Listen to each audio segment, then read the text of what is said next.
Bismillahirrahmanirrahim. Assalamualaikum warahmatullahi wabarakatuh. Kembali lagi di channel HDCPED. Di video kali ini saya akan menceritakan kisah misteri yang berjudul Hantu Penunggu Kontrakan. Sebelum lanjut videonya, buat kalian yang belum subscribe ke channel ini, mari bantu klik tombol subscribe-nya dan nyalakan lonceng notifikasinya agar kalian tidak ketinggalan cerita terbaru dari channel ini. Dan kalau kalian suka dengan cerita kami, silahkan klik tombol like-nya dan bantu share video ini. Agar kalian tidak penasaran, yuk langsung aja kita mulai ceritanya.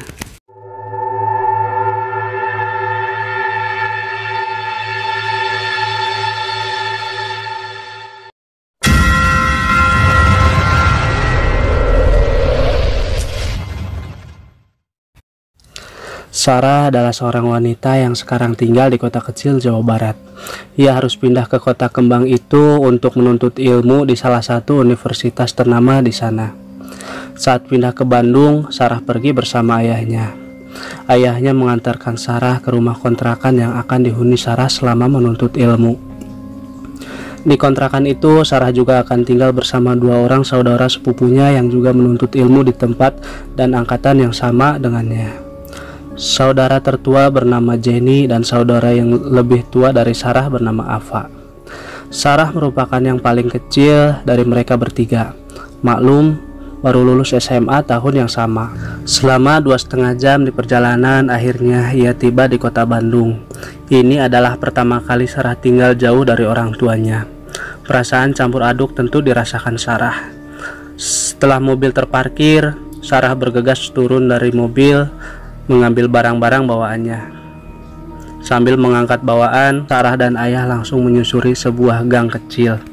Berjalan sedikit jauh ke dalam dan sampailah mereka di depan kontrakan itu. Assalamualaikum. Kami mengucap salam sembari memasuki rumah yang pintunya memang terbuka. Waalaikumsalam. Mang, sehat Ajani dan Teh Ava? Tos dugi gening, sok atuh sakieu ayana. Udah sampai, silahkan begini adanya, ucap Teh Ava kepadaku. Saat itu Sarah tersenyum dan mengangguk dan melihat sekeliling. Rumah tersebut adalah rumah tua dengan 2 lantai dan sedikit tidak terawat.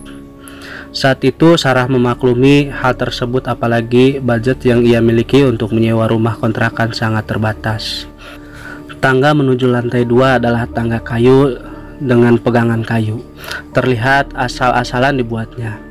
Sarah mendaki tangga dan melihat ke atas. Di ujung tangga tersebut adalah tembok. Sebelah kiri ada pintu kecil menuju keluar ke tempat jemuran dan talang air. Dan di sebelah kanan tersebut ruangan tanpa pintu yang hanya bisa dimasuki dengan cara sedikit membungkuk. Ruangan tersebut tepat berada di atas kamar tidur Sarah yang terletak di antara tangga dan kamar Teh Ava. Kamar Teh Ava adalah kamar yang paling dekat dengan pintu utama. Jenny lebih memilih kamar paling ujung di dalam. Sekitar 3 langkah dari tangga, tepat di seberang dapur yang merupakan akses menuju satu-satunya kamar mandi di rumah itu. Terdapat ruang kosong yang cukup lebar di depan kamar Sarah dan kamar Teh Ava, dan ruangan itu nantinya akan dijadikan tempat berkumpul dengan alas karpet lusuh. Lebih lanjut, Sarah langsung membenahi barang-barangnya di dalam kamar baru. Ada beberapa noda lembab di dinding berwarna coklat dan sebagian terkelupas. Pantas saja terasa dingin. Memang lembab, pikirnya, tapi sudahlah, tempat ini lumayan nyaman. Sore pun tiba, ayah Sarah pun berpamitan untuk pulang.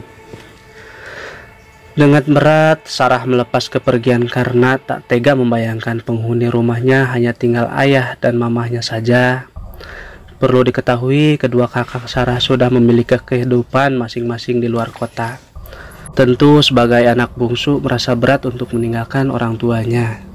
Singkat cerita, 1 bulan menempati rumah tersebut, Sarah tidak merasakan ada yang aneh. Atau mungkin Sarah mengabaikannya karena sibuk pada ospek dan persiapan kuliah. Oh iya, Sarah bukanlah sosok yang indigo. Namun ia terkadang bisa merasakan keberadaan makhluk halus di sekitarnya. Sampai pada suatu hari, saat itu kegiatan belajar sudah berjalan dan tugas-tugas mulai berdatangan. Sarah harus pulang ke kontrakan sekitar pukul 7 malam dan langsung tertidur. Setelah lama Sarah tertidur, ia terbangun dengan keadaan sekelilingnya yang gelap sekali. Memang kebiasaan Sarah saat hendak tidur selalu mematikan lampu di kamar. Ia tidak bisa tidur dalam kondisi terang, tapi saat itu benar-benar gelap total dan Sarah harus membiasakan matanya dalam gelap. Setelah nyawanya kumpul, Sarah baru sadar jika kegelapan itu karena lampu ruangan di depan kamarnya mati. Biasanya kalau malam lampu tersebut dinyalakan dan cahayanya masuk lewat jendela di atas pintu kamar dan lewat sela-sela pintu yang rapuh. Saat itu Sarah meraba-raba mencari HP dalam kegelapan. Ternyata ada telepon dan SMS masuk selama ia tidur dari kedua saudaranya yang mengabarkan mereka tidak bisa pulang karena mengerjakan tugas kelompok di kos temannya. Yang berarti Sarah harus sendirian di kontrakan. Saat Sarah melihat jam, ternyata saat itu sudah pukul 2 malam. Ia sedikit merinding dan berusaha tidur, tapi kantuknya sudah hilang. Jadi Sarah memaksakan untuk menutup mata dan pikirannya melayang ke sana kemari. Seketika ia teringat, bukankah saat pulang tadi ia membuka pintu utama dan langsung menyalakan lampu ruang depan. Sarah sangat ingat betul jika ia langsung masuk ke kamar, ganti baju lalu tertidur. Dia tidak memadamkan lampu itu, bahkan lampu itu selalu nyala setiap malam dan menjadi satu-satunya sumber cahaya di malam hari. Lalu kenapa sekarang padam? Sarah hanya bisa berusaha tenang dan memastikan ingatannya. Saat hendak bangun dari tidurnya dan menyalakan lampu kamar, tiba-tiba Sarah mendengar suara lirih.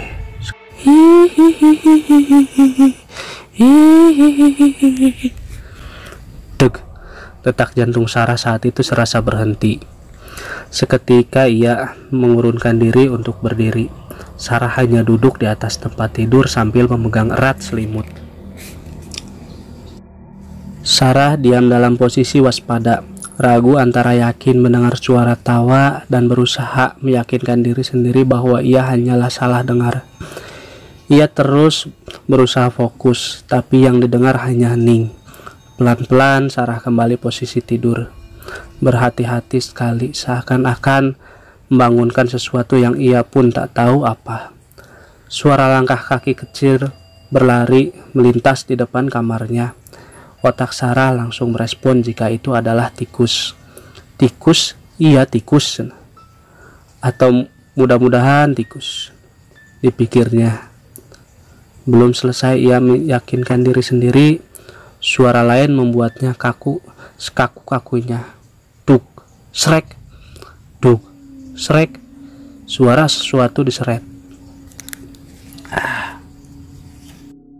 Suara sesuatu yang diseret, seperti orang yang berjalan pincang dengan satu kaki diseret, berkeliling di ruangan depan kamarnya. Sesekali mendekati ke arah kamar Sarah, ke arah kamar Teh Ava, dan berputar lagi. Hihihihihi. Suara tertawa lirih itu muncul lagi. Kali ini Sarah yakin jika ia tidak salah dengar. Dengan ketakutan Sarah menutup seluruh tubuhnya dengan selimut sembari memejamkan mata rapat-rapat. Keringat membasahi bajunya. Saat itu Sarah berusaha membaca ayat apapun yang diingatnya, tapi tidak satu pun yang lancar diucapkannya. Terbesit dalam pikirannya untuk bangun dan menyalakan lampu kamar. Pikirnya kalau terang ia akan lebih tenang. Tapi di sisi lain, Sarah merasa takut jika dengan menyalakan lampu, ia malah akan melihat sosok-sosok yang sedang mengganggunya. Entah berapa lama Sarah diam dalam posisi yang sama, tidak bergerak, dan suara-suara itu tidak kunjung pergi. Ia tidak berani membuka selimut, takut justru mereka akan muncul di depan mukanya. Padahal kondisinya saat itu sudah basah kuyup oleh keringat. Mungkin karena tubuh Sarah lelah setelah tegang dalam waktu lama. Akhirnya ia pun tertidur dengan sendirinya. Sarah terbangun saat azan subuh berkumandang. Suara-suara aneh itu sudah hilang. Meski sedikit lega karena ada suara-suara orang yang berjalan menuju masjid untuk sholat subuh, tapi rasa takut Sarah masih sangat besar. Itu adalah momen pertama Sarah berkenalan dengan penghuni kontrakan. Walau tidak bertatap muka langsung, tapi berkenalan itu membekas hingga sekarang. Ia tidak akan menceritakan kejadian tersebut kepada kedua saudaranya. Bukan apa-apa, Sarah sendiri takut menceritakan ulang saat dirinya masih tinggal di rumah itu. Dan mereka mengontrak selama 1 tahun, artinya Sarah harus bertahan selama 11 bulan ke depan. Setelah kejadian itu, ia hanya merasakan beberapa gangguan-gangguan kecil menimpanya seperti barang berpindah tempat sendiri, selimut ditarik saat tidur, atau melihat sekelebatan bayangan melintas. Singkat cerita, bulan Ramadan telah datang, gangguan kecil itu mulai berkurang. Meski tidak 100% hilang, lebih lanjut, Gerald adalah tetangga Sarah yang bertempat tinggal di ujung gang. Dia adalah anak band gaul cocok berteman dengan Sarah karena kepribadiannya yang asik. Sejak pertemuan pertama mereka jadi semakin akrab, hingga akhirnya pada suatu malam mereka memutuskan untuk sahur bersama di salah satu kafe di Lembang. Gerald jemput jam 9 ya Nong, ucap Gerald sebelum nutup telepon. Nong adalah panggilan Sarah dari Gerald. Rencana sahur malam ini hanya akan ada mereka berdua karena teman-teman yang lain tidak bisa ikut. Tak masalah, bagi mereka suasana alam terbuka dan hawa yang dingin adalah favorit mereka. Saat itu Sarah baru saja selesai meeting dengan anak-anak band. Ia bergabung menjadi salah satu vokalis di band tersebut. Hobi Sarah memang bernyanyi dan kebetulan band Sarah dan band Gerald ada dalam satu base camp. Base camp yang dimaksud adalah rumah di daerah Buah Batu milik Horis, salah satu personil band. Gerald tidak ikut meeting karena suatu hal, sehingga ia memutuskan untuk pulang diantarkan oleh drummernya. Sesampainya di rumah, Sarah segera berbuka dan sholat maghrib. Masih lelah, ia mengunci pintu dan berbaring sambil membaca pesan yang masuk, dan Sarah pun tertidur. Dalam tidurnya, Sarah bermimpi bertemu Gerald. "Ayo berangkat," ajak Gerald. Sarah menggeleng enggan pergi. Entah kenapa ia tahu jika sedang bermimpi. Tiba-tiba Gerald berubah menjadi menyeramkan dan berteriak marah. "Ayo pergi!" teriaknya. Seketika ia langsung terbangun dari tidur karena kaget. Dan dalam keadaan masih sangat mengantuk, mata Sarah tertuju pada seseorang yang duduk menunduk di ujung kasur dekat kakinya. Seorang laki-laki memakai topi mirip Gerald. Mata Sarah semakin berat, rasa kantuknya semakin tak bertahan. Semakin tak tertahankan. Tidak biasanya ya begitu. Ia kemudian menutup matanya dan tiba-tiba ingat jika pintu kamarnya sudah dikunci sebelum Sarah tidur. Lalu bagaimana Gerald bisa masuk? Tot, tot. Suara ringtone HP Sony Ericsson, tanda telepon masuk berbunyi. "Halo, Nong. Gerald bentar lagi jemput. Udah siap kan?" Cecer Gerald bersemangat. Lo tadi ke kamar gue?" tanya Sarah. Mengabaikan pertanyaan Gerald. "Gua tuh Gerald, baru pulang ini langsung telepon kamu." Sarah diam dengan kantuk yang mendadak hilang. Sarah langsung berdiri menyambar pegangan pintu dan masih dalam keadaan terkunci. "Nong, woi!" teriak Gerald di telepon. "Gue sholat isya dulu," sahutnya. Ia tutup telepon dan segera keluar dari kamar. Ajani sedang bersila di ruang depan kamar Sarah sambil bermain HP. Tadi Gerald ke dia tuh." Tadi Gerald kesini nggak?" tanya Sarah. "Nggak ada," jawab Ajani tanpa berpaling dari HP-nya. "Yang bener," ujar Sarah kembali berusaha meyakinkan. "Bener seharian ini nggak ada tamu, yakin Ajani?" Sarah terdiam dan berusaha mengabaikan mungkin mereka lagi iseng. Sarah segera mengambil wudhu dan sholat. Setelah selesai sholat, ia bersiap-siap untuk segera pergi ke Lembang. Karena Lembang sangat dingin dan mereka pergi menggunakan motor, Sarah memakai jaket yang paling tebal, tidak lupa syal rajut kesayangannya warna pink. Gerald sudah datang, mereka pun pergi menuju Lembang tanpa tahu sesuatu sedang menunggu mereka. Motor yang mereka tumpangi berjalan pelan karena masih di dalam komplek perumahan.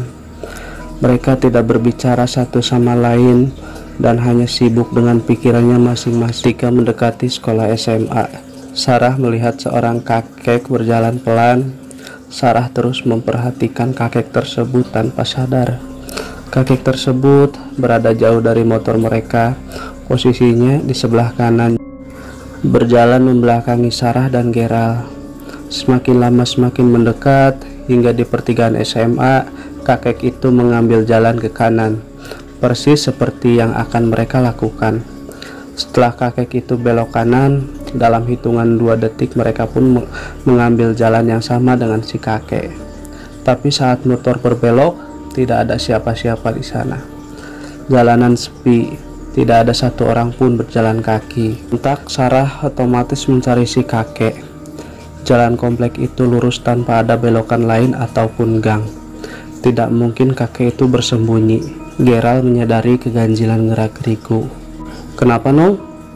Tadi ada kakek-kakek belok di sini sebelum kita belok. Kenapa nggak ada ya? Jangan ngelamun. Nggak ada siapa-siapa dari tadi juga. Karena sudah mengalami kejadian aneh hari ini, Sarah mulai terbiasa. Akhirnya ia mencoba membicarakan banyak hal dengan Gerald untuk menepis rasa takut sepanjang perjalanan. Jalan menuju Lembang saat itu masih banyak berupa pohon-pohon lebat di kanan kiri jalan.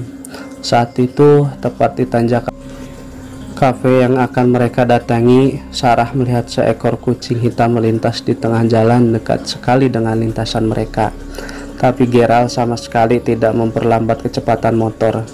Refleks Sarah menepuk pundak Gerald sambil berteriak, "Ral, kucing!" Teriak Sarah sedikit tertahan sambil menunjuk-nunjuk kucing tersebut. Tanpa babi bu, Gerald malah tancap gas, membuat Sarah sedikit terjengkang. "Diam kamu, Nong, gak ada apa-apa." Sarah kemudian bengong dan berbalik ke belakang melihat ke arah kucing tersebut duduk dan memang tidak ada apa-apa di sana. Kosong, dan ia pun shock karena jelas-jelas kucing hitam tadi bukan halusinasi. Lanjut mereka pun akhirnya sampai di kafe. Mereka segera turun dan memilih saung dan kemudian memesan Indomie Mereka segera turun dan memilih saung dan kemudian memesan Indomie keju kornet. Sarah memesan teh manis panas, sedangkan Gerald memesan kopi. Sebenarnya saat itu Sarah masih gelisah karena kejadian terakhir, tapi mereka sudah sepakat tidak mau membahas dan berusaha mencari topik obrolan lain. Sarah pun lupa karena larut dalam suasana malam yang dingin.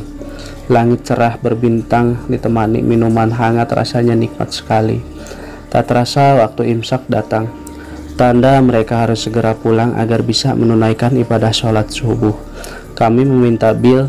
Saat waiters datang menyerahkan bil, dia bertanya, Teh, mau pulang sekarang ya?" tanyanya.